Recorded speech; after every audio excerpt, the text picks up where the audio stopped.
Where are you watching us from? I'm here, with us, in this space that seems so quiet, but for someone else, it could be the worst storm imaginable. Why do I say that? Because this is a story about sounds we can't hear, and voices we never thought existed. Pay close attention because what I'm about to tell you will make you question everything you thought you knew about silence. And if this story grabs you, if it makes you feel what these characters felt, promise me you'll subscribe. Promise you won't miss the next story, because stories like this need to be told. The Ethelred Solutions office on the 35th floor was the picture of success. Floor-to-ceiling windows showed the city below, a swarm of people and cars. But up here the sound was controlled, muffled. The noise of chairs sliding, the clicks of keyboards, the voices on conference calls. Everything seemed like background noise, a corporate symphony. The most constant sound, however, came from the cleaning corridor. The metal cart belonging to Igor, the janitor, creaked and banged. Igor was a figure who went unnoticed. He cleaned and tidied up, always wearing large old headphones that covered his entire ears.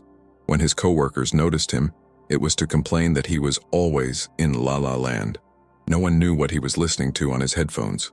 Maybe music, maybe podcasts. No one cared. Igor was the shadow, the ghost who made the environment pleasant for others.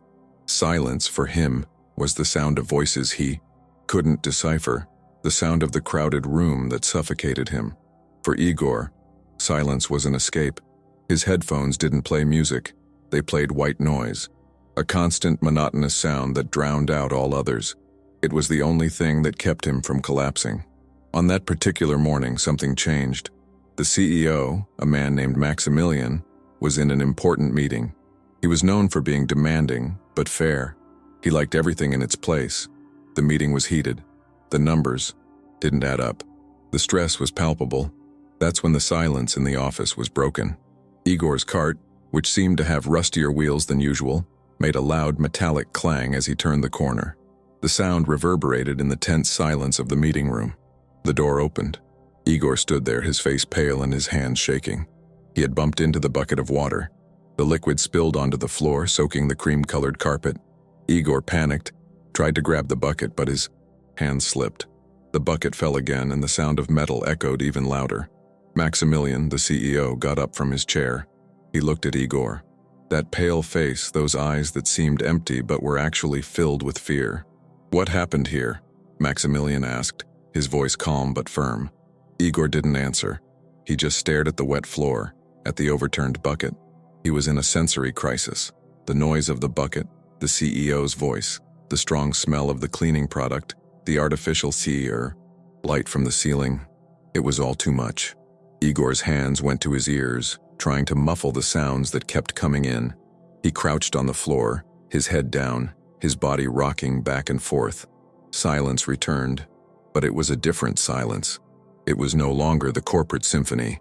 It was a heavy, awkward silence. Everyone in the meeting room looked at the floor, at Igor, not knowing what to do. Maximilian bent down to Igor's height. He looked at the janitor's face, at the tears, streaming silently down his cheeks. He reached out his hand but did not touch him. He just left it there, as a sign that he was there. "Igor, it's okay. Don't worry. I'll take care of it. You can go," said Maximilian. Igor, still panicked, got up and ran. He fled the scene without looking back. He ran into the hallway and into the elevator, leaving behind the bucket and the puddle of water on the floor. And, to everyone's amazement, as he entered the elevator, Igor took off his headphones and, in a moment of despair, let out a scream. It was not a scream of anger, but of pain. That scream echoed through the empty hallway, and everyone in the office heard it. Maximilian, the CEO, stood still, staring at the spot where Igor had been. He had his hand on his chin, an expression of deep confusion and bewilderment on his face. What he saw, what he felt, was much more than a spilled bucket of water. He saw the pain of a human being, and that pain, to him, was incomprehensible. But he felt it, and it would change him. Igor was in his apartment, a simple, clean, and extremely organized place. He was sitting on the living room floor, hugging his knees. He could still feel the weight of it all, the sound of the bucket, everyone's stares, the CEO's voice, the smell of the cleaning product. The world was a very high place. It always had been. ever since he was little. When he was a child, Olga, his mother, noticed that something was different. Igor didn't like to be touched. Loud noises, clothes with itchy tags. He spent hours and hours organizing his toys in perfect rows, by color, by size. If someone moved a toy, he would have a crying fit. Olga was a strong woman. A widow, she raised Igor alone. And when the diagnosis came, autism, she didn't know what to do. The doctor said he was what they called high-functioning autistic. He had a brain that worked differently. His mother was relieved, but also confused. High-functioning seemed like a contradiction. What was autism anyway? Olga sat down on the edge of Igor's bed. He was 5 years old at the time, and took his little hand. Igor pulled it away, hard. He didn't like being touched, but Olga insisted gently. She tried to understand what was going on inside that little boy. "Igor, my love, what do you hear?" Igor didn't answer. He just turned his face to the wall. Then Olga had an idea. She took a notebook and a pencil, and she drew. She drew the sun, a tree, a house. Igor, with his little eyes attentive, looked at the drawing. "Igor, tell me, what do you hear?" Igor took the pencil and drew. He drew a bunch of lines in different colors that crossed and mixed together. Black, blue, and red lines. He drew sound waves. Olga understood. Igor's world was a jumble of sounds and colors. It was as if he heard all frequencies at once. That's when Olga found white noise. She read about it on an online forum. It was a sound that drowned out all other sounds. It was like a shield, a wall of sound. Igor calmed down the first time he heard it. The constant, monotonous sound calmed his nervous system. Headphones became his best friends, his only way to communicate with the world. Olga, over time, understood that Igor's silence was not empty. It was filled with voices she couldn't hear. She began to communicate with him in other ways, through drawings, through light touches on his arm. She taught him to read, to write, to speak. But Igor's speech was different. He repeated phrases he heard but didn't use them in context. He spoke, but he didn't communicate. And what no one knew, not even Olga, was what Igor did when he was alone. He would lock himself in his room, take off his headphones, and turn on the computer. He would enter a world of languages. He would learn. He learned Russian, Mandarin, French, German, Spanish, Italian, Polish, Japanese, and Arabic. He listened to people talking on the internet, and he repeated them. And he did it with a perfection that seemed impossible. He read books. He watched movies. He had a passion for linguistics, for grammar, for the sound of each word. For him, the grammar of each language was like a code to be deciphered. He could see the structure, the logic, and that calmed him down. But he never talked about it with anyone. He believed that his voice wasn't his. Other people's voices weren't his. His voice, his way of expressing himself, was the voice of his autism, a voice that, to him, was silent. Igor, on the floor of his apartment, thought about the scene in the office. Maximilian's gaze, his calm voice.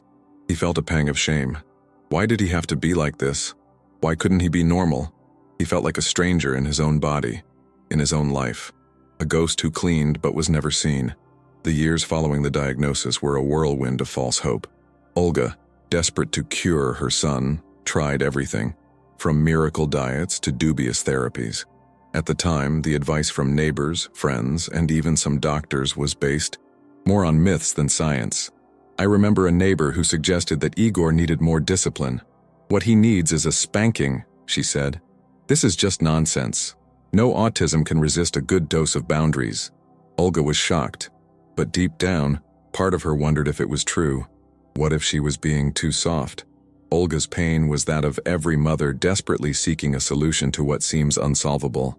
And then there was the doctor, the specialist, a man with a diploma on the wall, but a cold heart.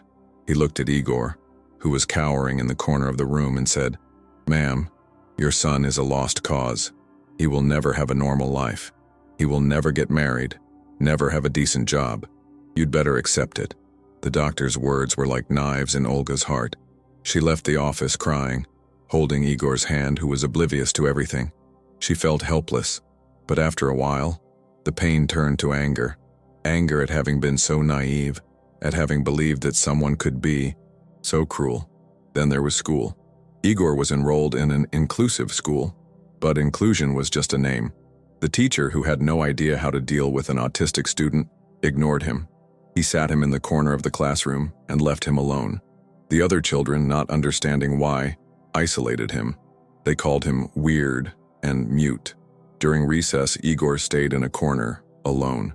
He watched the children playing, but he didn't feel part of it. He felt like an alien on another planet. When Olga found out, she tried to talk to the principal.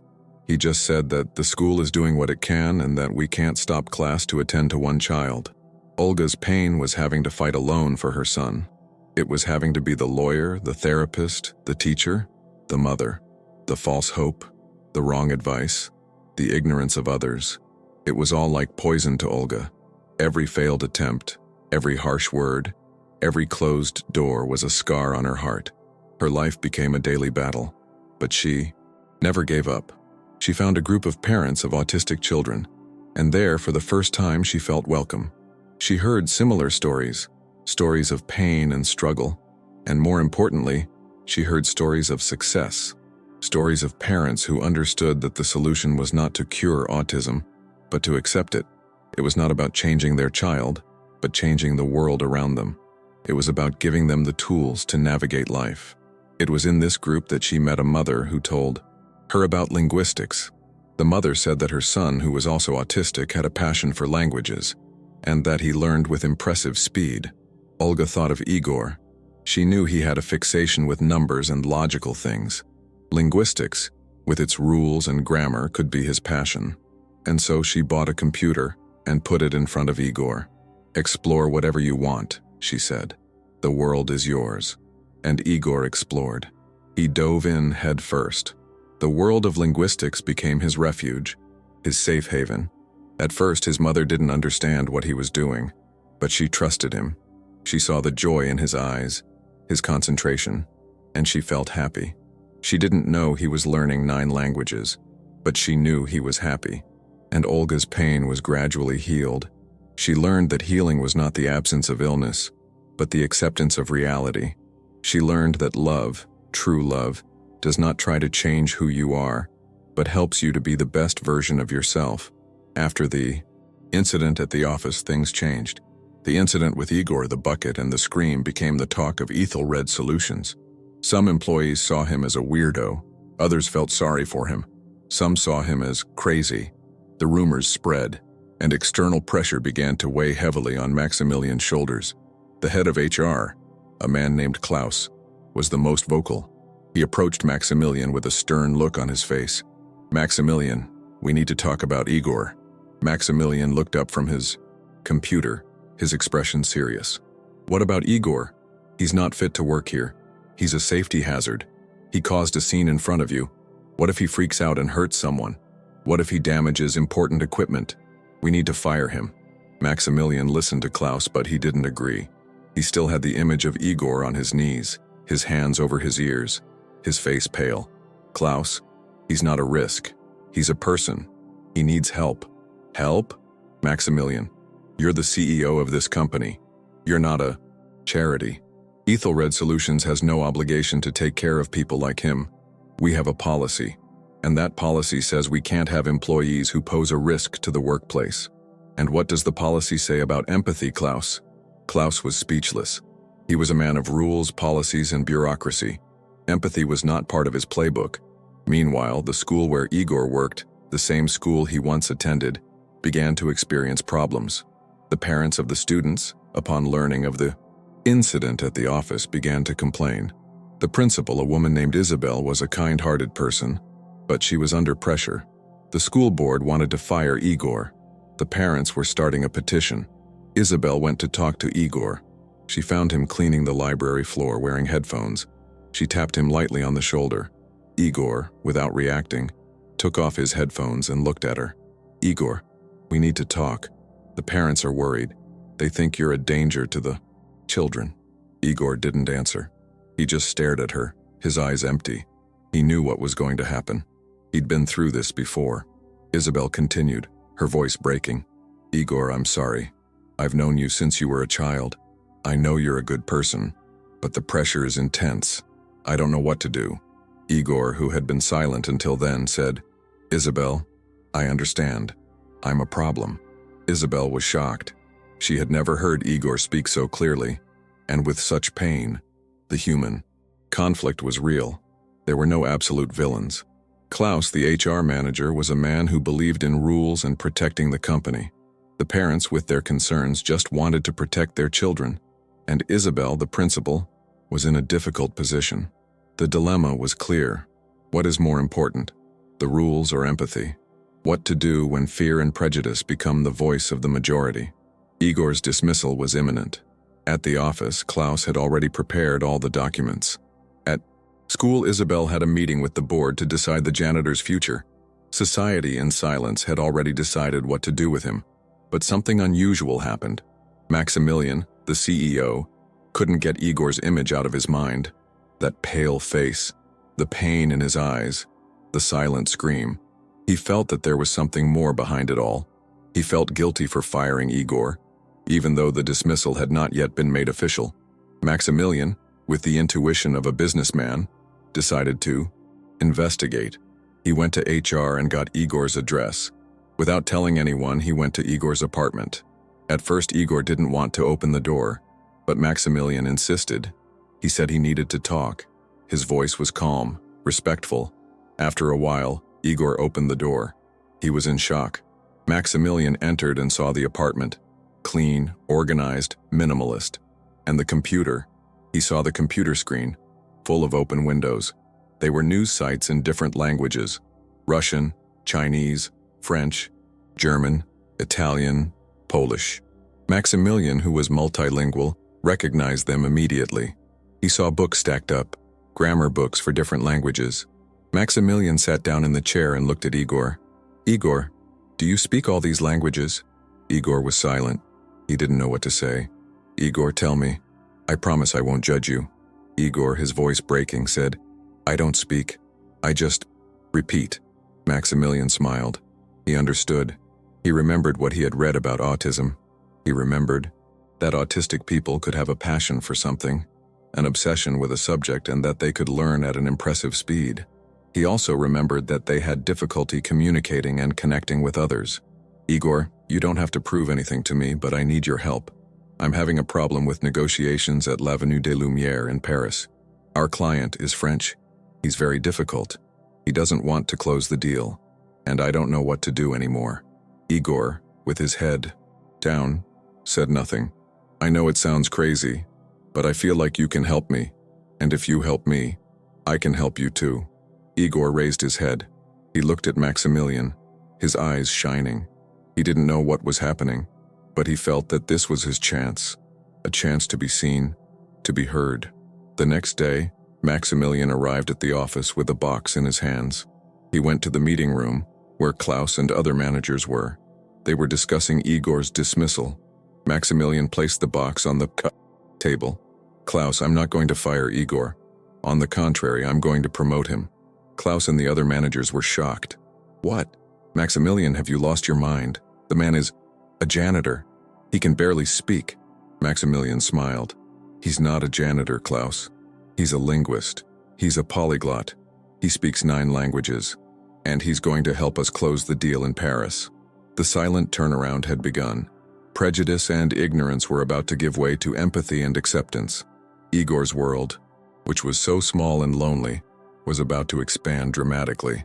And Maximilian's world, which was so big and noisy, was about to learn to listen. The first meeting with the French client was a disaster. Maximilian, who was multilingual but not a native speaker, had difficulty understanding the client. The man, a Frenchman named Jean-Pierre, was a tough negotiator. He was rude, sarcastic, and spoke quickly. Igor stood in the back of the room with his headphones on. He was there as an observer. Klaus, the head of HR, looked at him with disdain. He still couldn't believe what was happening. The meeting ended without an agreement. Jean-Pierre stood up and said, Maximilian, I'm sorry. We can't do business with a company that doesn't understand our culture, our language. I don't think we're on the same page. Maximilian was speechless. He had tried everything. He had prepared himself, he had studied, but it wasn't enough. Then Igor, who was at the back of the room, said loudly, in perfect French. Monsieur Jean-Pierre, your idea of culture is incomplete. A company is not just made up of words but also of actions. Ethelred Solutions is a company of actions. We have a deep respect for French culture, and that is why we are here. Jean-Pierre, who was on his way out, stopped and looked at Igor. He looked at the janitor, who barely spoke, and who was now speaking perfect French. He looked at Igor's face, which, for the first time, was not pale. Igor continued, his voice firmer. Ethelred Solutions is a company of values, and one of those values is to give a chance to those who don't have one. Let us prove to you that we are worthy of your trust. Jean-Pierre, who was a tough businessman, felt his heart soften. He saw the sincerity in Igor's eyes. He saw the passion in his voice, and he saw the truth in the words he spoke. He sat down again. C'est bien. Je vous donne une autre chance. Mais cette fois, je veux que vous soyez mon interprète, mon ami. I want you to tell me what's really going on in your company. Igor's small victory was much more than a deal. It was the victory of being seen, of being heard. It was the victory of having his voice, his authentic voice, recognized. And it was the victory of showing everyone in the office that he was much more than a janitor. He was a human being with incredible talent. Klaus, who was in the room, looked at Igor, speechless. He saw the expression on Jean-Pierre's face. He saw the joy in Maximilian's eyes. And he saw the transformation in Igor. The man he wanted to fire, the man he called a risk, was now the key to the company's biggest deal. After the successful negotiation with Jean-Pierre, Igor's life changed completely. He was promoted to linguistics consultant. He had his own office, his own desk, his own computer, but he still cleaned his own floor, not because he had to, but because he liked the routine. Maximilian, the CEO, became a friend of Igor's. He would sit in Igor's office and the two would talk. Maximilian didn't talk about business, he talked about life. He talked about his own life, about his difficult childhood, about the struggles he had to go through to get where he was. And Igor listened. Igor gradually began to open up. He talked about his mother, Olga, about the fear he felt as a child, about the white noise he listened to in order to calm down. He talked about grammar, about languages. He talked about the world, but in his own way. As Maximilian listened to Igor, he began to understand what autism was. He understood that it was not a disease, but a different way of being. He understood that autism was not a limitation, but a strength. He understood that Igor did not need to be cured, he needed to be accepted. Maximilian's reflection was not only about Igor, it was about himself. He wondered how many times he had judged a person by their appearance, by their behavior, how many times he had ignored someone's silence thinking it was empty. He regretted judging Igor at first, for thinking about firing him. He felt ashamed. Maximilian's transformation was not only external, it was internal. He began to be a more humane, more empathetic CEO. He began to care about his employees, to listen to what they had to say, even if it was in silence. He created an inclusion program at the company, a program that was not only for people with autism, but for all people who felt different. He remembered Olga's words, "Love doesn't try to change who you are, but helps you be the best version of yourself." He understood that love, true love, wasn't just for family and friends. It was for everyone, for the janitor, for the manager, for the customer, for the world. And Igor, seeing Maximilian's transformation, felt loved. For the first time in his life, he felt that he was not only accepted but valued. He felt part of something. He felt human. Life at Ethelred Solutions changed. The office, which had once been a quiet and formal place, became a place of conversation and laughter. People became more open. They felt comfortable being who they were. Igor, who had previously gone unnoticed, was now the center of attention. He helped with negotiations and translated documents. He was the backbone of the company. But most importantly, he felt happy. But Igor's life did not become a fairy tale. His autism was still there. He still had sensory crises. He still needed white noise to calm down. He still had difficulty making eye contact. But he was no longer alone. He had a friend, Maximilian. He had a team that supported him. He had a purpose. Igor's story shows us that hope is not the absence of pain, but rather the presence of tools to deal with it. Igor still felt the pain of autism, But he had the tools to navigate life. He had his passion for languages. He had the support of his mother, Olga, and he had the acceptance of Maximilian and the entire company. Igor's story is not about curing autism. It is about accepting autism. It is about the beauty that exists in difference. It's about the power of silence. And it's about the voice that exists in each of us, even if it's not spoken. What Igor's story teaches us is that true strength does not lie in being like others, but in having the courage to be who you are, even if that is different. And that true wisdom does not lie in knowing everything, but in having the humility to listen. Not every voice is heard, but every heart that loves, feels. If this story touched you, if it made you feel what these characters felt, like it, comment, and subscribe. Someone may need to hear this today.